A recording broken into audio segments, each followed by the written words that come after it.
So today I want to talk about my top 10 rules when buying real estate or a business. So rule number one is to always cash flow. Basically, whether you're buying a business or real estate, you should always make sure you have more money coming in than going out. So for instance, in real estate, if you're buying a property to rent, make sure that the mortgage payments or the amount that you owe every month is going to be less than the amount of rent you have coming in. And then if you're talking about a business, make sure that the money that you borrow to buy the business and the interest and the payments that you are due back every month are less than what the business is bringing in.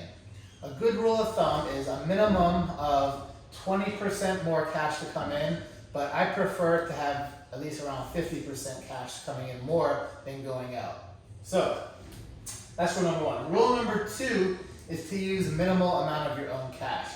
I try to borrow or use owner financing for as much as possible on every deal I buy. The less money of your own that you use, the more deals that you can buy, and that way you can grow faster. Rule number three is you must negotiate every single deal.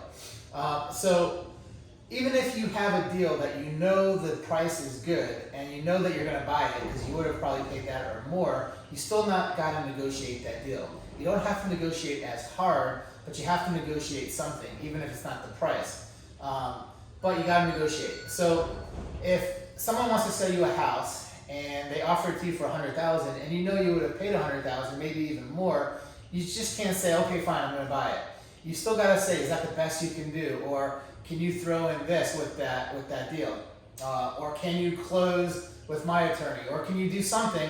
You have to ask for something else. You can't just agree to what they say, because what happens is, early on I used to get some good deals and I used to be like, okay, fine, I'll take it. What will happen is a lot of times these sellers will second guess themselves, thinking that they could have got more, and then a couple days later call you and be like, well, you know what, I changed my mind, I'm not going to sell it to you for that, I want extra money. And the only reason why they're doing that is because you just agreed too easily. So you have to negotiate, no matter how good the deal is, with something, and don't just give in 100%. Okay, next, never assume, this is a really important one, never assume the seller thinks like you. So there's lots of times I've bought deals and I'm like, wow, I can't believe that the seller gave me that price or gave me those terms or whatever. I never would have done that for somebody else, that good of a deal. But they're in a different situation than I'm in. So they need to sell this property or need to sell this business, and for them it was a good deal. It might not have been a good deal for you. And I've been on the other side of this as well. I have sold properties in the past, when I moved out of town or had other things going on, where I sold properties to people that, man, if I had the opportunity to buy those back for even more than I sold them for at that time, I would do that now. I'm in a different situation now than what I was when I sold those properties. At the time, I was moving, I had other good investments I could have used that money for, that I could have made more money than on those properties. Now, I don't have those opportunities and I'm in town, so I would buy those back. So don't assume that the other person, the seller, is going to think the same way you think. Everyone has different goals, and their goals are not always going to be the same as yours. Number five is take action. So a lot of people are like, oh man, they come to me, I haven't been able to, close a deal, or I haven't been able to do this or that. I'm like, okay, tell me, what have you done so far? What have you tried to do to get this deal done? And what they tell me is basically they haven't done anything. So you're never going to be able to finalize or do anything if you don't take action. You got to start doing something to begin with. So you got to take action. The more stuff you do, the more things that good will happen, whether you buy anything, or whether to make money, or whether you're buying real estate, whether you're buying businesses. So number six, always buy good deals. I try to always buy something to where if worst comes to worst, I could sell it to somebody else and at least get my money back or make something. I try not to buy deals that are very close, or just are not really that good. So I always try to, when I buy a property, if it's worth $100,000, I'm going to try to buy it for at least $80,000 or $70,000 or $90,000. I'm not going to pay full value, because that way it leaves me some room in case something happens. Plus, in case I just want to get out of that deal real fast because I changed my mind or something else comes up, I can always get rid of it. you should never be desperate to where you have to buy a deal. So always have many deals in the pipeline to where you don't have to just buy any deal, buy the best ones. Number 7 is always be honest and fair with the person that you're dealing with. So a lot of times I'm dealing with a seller of a business or a seller of real estate, and they don't sell to me. They don't sell to me. And I'm like, man, but you know what? I give them advice. I give them like different things they can do. If they don't sell to me, I'm honest to them. I'm like, look, why don't you do this? Why don't you do this? Let me give you some other options.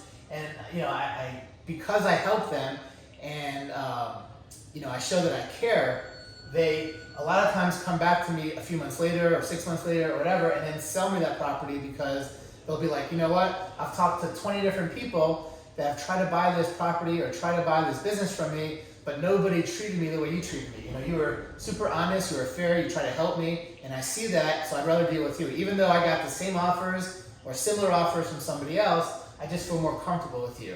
And sometimes they might not ever sell to you, but they'll refer other people to you, and it's just always good to be honest and fair. It comes back to you, so you always want that reputation.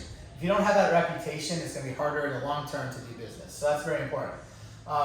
Number 8 is structure deals based on your needs. So everyone has different needs. Some people's needs might be they need to make a lot of money right now. Some people have plenty of money and they just want to make sure they get long-term good deals. But based on where you're at right now when you're making a deal, structure the deal fit your needs. A good deal for me right now might not be a good deal for you. A good deal for you right now might not be a good deal for me. There's all different types of ways to structure things and all different types of ways to buy businesses and real estate or anything else, and you got to structure it in a way that is best for you at that time.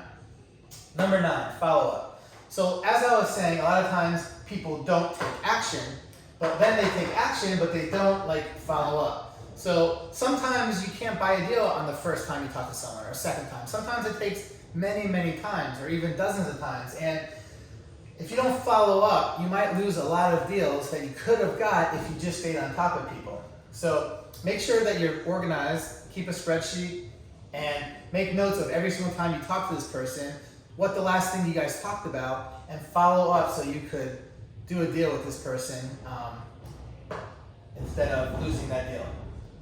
Number 10 is just something that I don't like to do. I don't like to deal with difficult people, so a lot of my deals are long-term deals. I'll try to get owner financing, or I'll try to have people partner with me, and I do multiple deals with different people. And a lot of times I'm attached to these people one way or another for a long period of time. It could be anywhere from a year to 5, 10, 20 years, and I don't like dealing with difficult people. So my rule number 10 is to avoid long-term deals with difficult people.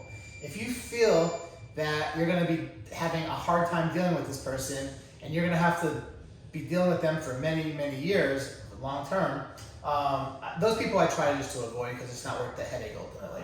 So I hope that gives you some good suggestions, and thanks for watching. I'll make another video next week. Talk to you later.